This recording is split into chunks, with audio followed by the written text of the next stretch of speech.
In this video, I'm building drawer boxes, a bunch of them. They're going in the cabinets that I made for my built-in closet as part of my Closet 2.0 project. Now I made these shaker style drawer faces to go with the drawer boxes. And if you're interested in these, there'll be a link at the end of the video to that video. The boxes themselves are made out of 1/2-inch plywood with a 1/4-inch panel on the bottom and a 1/4-inch strip of poplar around the top. I like to put the poplar on the top to protect the plywood edges, but I also kind of like the way it looks. I always make the drawers last after the cabinets are done, and this allows me to use the cabinet openings as guides for dimensioning the drawers. I start with a Franken drawer made of offcuts to get a good fit, and then I'll take it apart and use those parts to transfer the measurements to the actual panels. A couple of things to mention for anyone who hasn't used bottom mount drawer sides before. First of all, for all the ones that I've ever used, the dado at the bottom to accept the bottom panel needs to be at least 1/2 inch up from the bottom of the drawer, and that's to allow clearance for the slide at the bottom. You have to notch or remove the back of the drawer to accept the hardware. You can just cut the entire back side of the drawer at the right height. When you're cutting the dados for all of the side pieces, it's a lot easier to just skip the back piece and wait till the end. Once you've done cutting all the dados on the sides and the fronts, raise up the table saw blade so it's high enough to cut through the 1/2-inch plywood, and then cut all of your backs.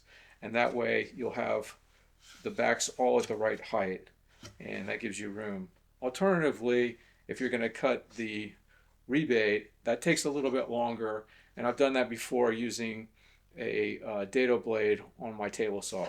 But this is a lot faster, and I don't actually notice that the drawers are compromised or in any way weakened by doing this. And the last thing I'll mention is it's important to know where you have to drill the hole for the pin on the back of the drawer slide hardware.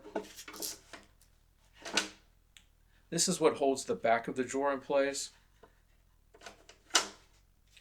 And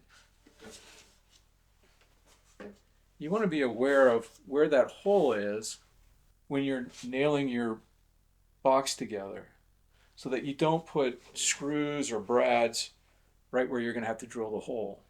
I've had to learn this a few different times because I keep forgetting to be mindful of that when I'm putting the box together.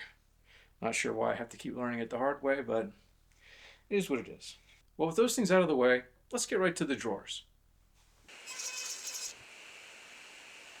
After cutting the parts to size, I sneak up on the bottom panel fit. I get one side dialed in, and then I can rip the rest of the sides and the fronts.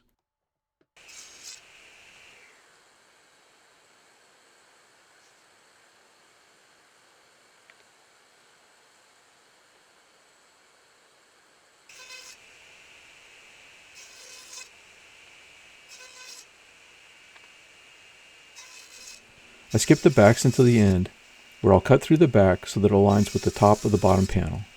And with all the parts cut, now it's time to get them sanded.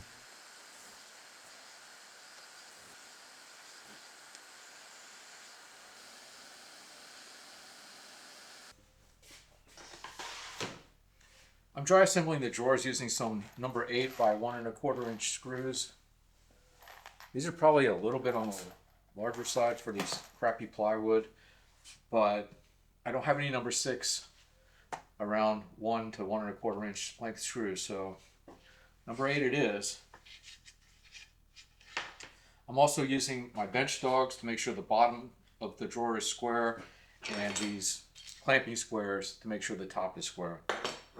Once I get it all lined up, I can pre-drill the holes and put the screws in it, and then take it apart and add glue. I find this a lot less stressful than trying to do it all at once, because that's when everything goes to crap on me.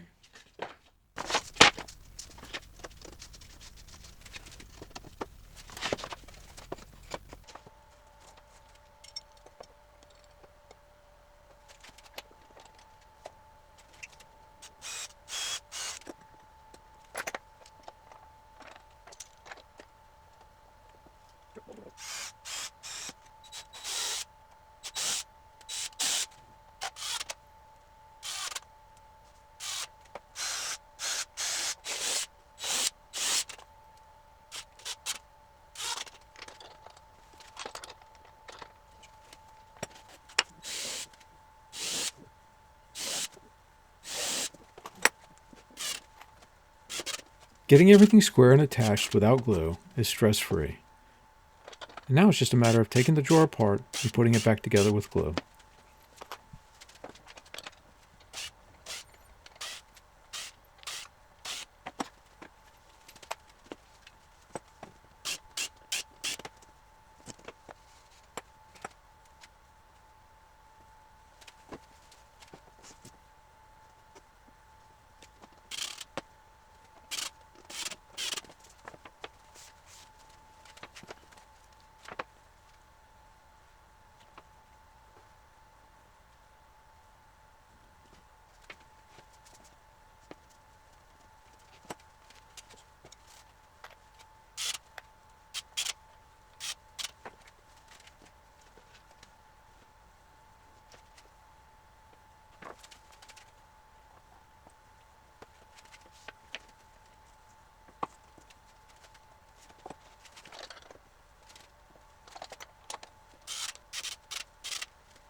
I like to add a strip of poplar edge banding to the top of the drawers. It protects the plywood, the exposed plywood edge. It also kind of finishes it off. I like the way it looks, and I feel like it pulls everything together. The key thing when you're adding it is to make sure that it's flush on the inside edges. Those are a lot harder to sand, especially in the corners. And so if you flush all of those up, it's just a matter of either running a router bit or a plane on the outside to clean up the outside edges. I'm just using blue tape to secure it. I don't find I need anything more than blue tape. Although if the edges do pop up a little bit because the poplar's a little bit warped, then I'll clamp those down. But for the most part, the blue tape works just fine.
Well, that wraps up the drawer boxes. Thanks for watching. Don't forget to subscribe to my channel and stay tuned for getting the cabinets in and sprayed, because that's coming up next. I'll see you then.